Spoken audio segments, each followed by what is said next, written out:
Hallelujah. ദൂതസംഗമാകവേ എന്നെ എതിരേൽക്കുവാൻ സദാ സന്നദ്ധരായി നിന്നിടുന്നേ.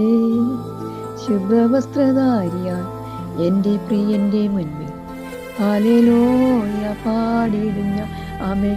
ശുഭ്രവസ്ത്രധാരിയാൻ എൻ്റെ പ്രിയന്റെ മുൻപിൽ ഹല്ലേലൂയ പാടിയിടുന്ന.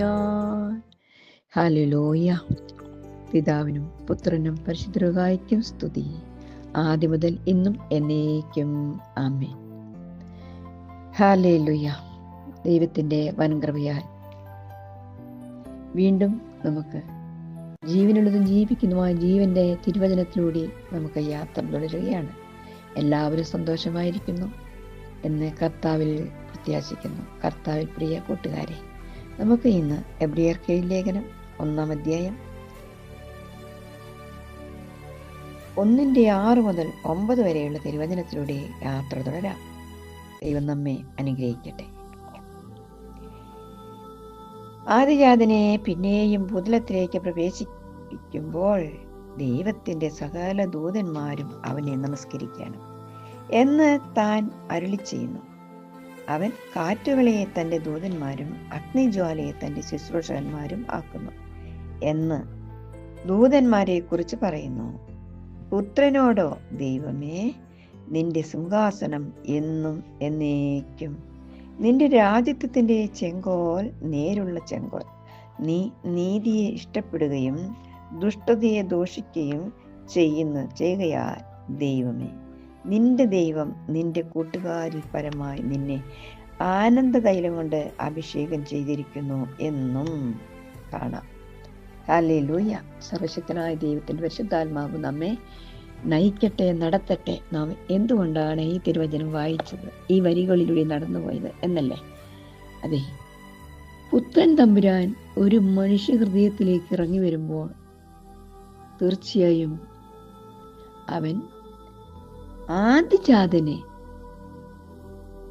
പിന്നെയും ഭൂതലത്തിലേക്ക് പ്രവേശിക്കുമ്പോൾ പിന്നെയും നോക്കൂ, ഒരു വ്യക്തി ക്രിസ്തുവിലായാൽ അവൻ പുതിയ സൃഷ്ടിയാകുന്നു. പഴയത് കഴിഞ്ഞുപോയി, അവൻ എല്ലാം പിന്നെ കർത്താവ് വഴി നടത്തുന്നു എന്നുള്ളതാണല്ലോ നാം അനുഭവിച്ചറിയുന്നത്.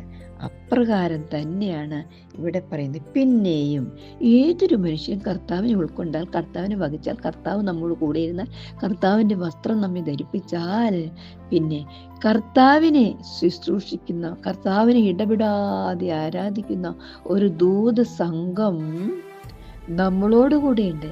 എന്തെന്നല്ലേ? കർത്താവിനെ ഇടപെടാതെ സ്തുതിക്കുന്നു. നമുക്ക് കാണാൻ കഴിയില്ല എന്നല്ലേ? ഇല്ലല്ല, കാണാം. അത് കണ്ടതും അറിഞ്ഞതും അനുഭവിച്ചുമായ പിതാക്കന്മാർ ഇത് എഴുതി വെച്ചത് നമുക്ക് വേണ്ടിയിട്ടാണ് ഇവിടെ കാണുന്നത്. അതെ, നീ നീതിയെ ഇഷ്ടപ്പെടുകയും ദുഷ്ടതയെ ദോഷിക്കുകയും ചെയ്തിരിക്കയാൽ, അവിടെ പറയുക, ദുഷ്ടതയെ ദോഷിക്കുന്നു, നീതി ഇഷ്ടപ്പെടുന്ന ഒരു മനുഷ്യന് കർത്താവിൻ്റെ കൃപ ഇറങ്ങി വന്ന് അവനിൽ വസിക്കുന്നു, അവൻ നമ്മെ നയിക്കുന്നു, നടത്തുന്നു. ആ വ്യക്തിയാണ് കർത്താവ് അഭിഷേകം ചെയ്യുന്നത്. 45-ാം സങ്കീർത്തനത്തിലൂടെ നാം ആ വഴികളിലൂടെ സഞ്ചരിച്ചാൽ തിരുവചനത്തിൽ ഇപ്രകാരം കാണാം: നീ നീതിയെ ഇഷ്ടപ്പെടുകയും ദുഷ്ടതയെ ദോഷിക്കുന്നത് കൊണ്ട് നിന്റെ കൂട്ടുകാരിൽ പരമായി നിന്നെ ആനന്ദ തൈലം കൊണ്ട് അഭിഷേകം ചെയ്യുമെന്ന് 45-ാം സങ്കീർത്തനം അവിടെ കാണാനായിട്ട് സാധിക്കുന്നു. നമ്മുടെ ജീവിതത്തില് കർത്താവിൽ പ്രിയ കൂട്ടുകാരെ, അതെ, ഈ ദൂതന്മാരുടെ സംഘം നാം കർത്താവിലായാൽ ഇറങ്ങി വരിക തന്നെ ചെയ്യും. അത് ഭക്തന്മാർ കണ്ടതും അറിഞ്ഞതും അനുഭവിച്ചതുമായ ജീവന്റെ വചനമാണ് നമ്മെ അറിയിച്ചത്.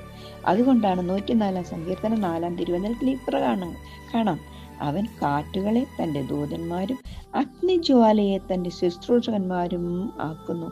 നാം ഒന്ന് അന്തരീക്ഷത്തിലേക്ക് ശ്രദ്ധിച്ചാൽ നമുക്ക് ഇവരെല്ലാം കാണാൻ കഴിയും. തീർച്ചയായിട്ടും സ്വർഗത്തിലെ ദൈവത്തിൻ്റെ പരിശുദ്ധാത്മാവ് നമ്മെ നയിക്കുമ്പോൾ, കർത്താവ് നമ്മെ നയിക്കുന്നതെന്ന് വ്യക്തിക്ക് ശക്തമായി രുചിച്ചറിയുവാൻ കഴിയുന്നു. ആ ശക്തന്മാരായ ദൈവത്തിൻ്റെ ശക്തി പ്രാപിച്ചവരായ വിശുദ്ധരുടെ കൂട്ടത്തിന് അത് കാണാൻ കഴിയും. അതുകൊണ്ടാണ് ഇവിടെ പറയുന്നത്, ആദിജാതന് പിന്നെയും ഭൂതലത്തിലേക്ക് പ്രവേശിപ്പിക്കുമ്പോൾ ദൈവത്തിന്റെ സകല ദൂതന്മാരും അവനെ നമസ്കരിക്കണം.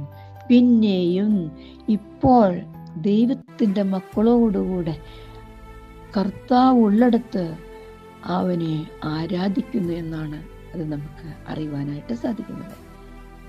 ഏറ്റവും പ്രിയ കൂട്ടുകാരെ, കർത്താവിൻ്റെ വരവിന് വേണ്ടി ഒരുങ്ങുവാനുള്ള ധ്വനികളെല്ലാം മുഴങ്ങി കേൾക്കുമ്പോൾ നമുക്ക് വീണ്ടും കാതോത്ത് കാത്തിരുന്ന് പാട്ട് ഏറ്റുപാടിക്കൊണ്ട് നമുക്ക് ഒരുങ്ങാം. ദൂതസംഗമാകവേ എന്നെ എതിരേൽക്കുവാൻ സദാ സന്നദ്ധരായി നിന്നിടുന്നേ, ശുഭ്രവസ്ത്രധാരിയ എൻ്റെ പ്രിയന്റെ മുൻപിൽ ഹല്ലേലൂയ പാടിയിടും ഞാൻ. അവനെ ഹല്ലേലൂയ പാടി സ്തുതിച്ച് സ്തോത്രം ചെയ്തുകൊണ്ട് നമുക്ക് മുന്നേറുവാൻ, നമ്മുടെ കർത്താവിന് വേണ്ടി കാത്തിരിപ്പാൻ ദൈവം നമ്മെ ഒരുക്കട്ടെ എന്ന ആഹ്വാനത്തോടുകൂടെ ഈ തിരുവചനത്തിലൂടെ നമുക്ക് യാത്ര തുടരാം, ഒരുങ്ങാം, ഒരുങ്ങിപ്പാർക്കാം.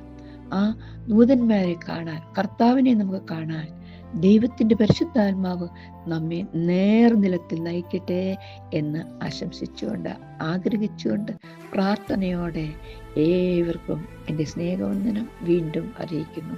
ദൈവം നമ്മെ അനുഗ്രഹിക്കട്ടെ.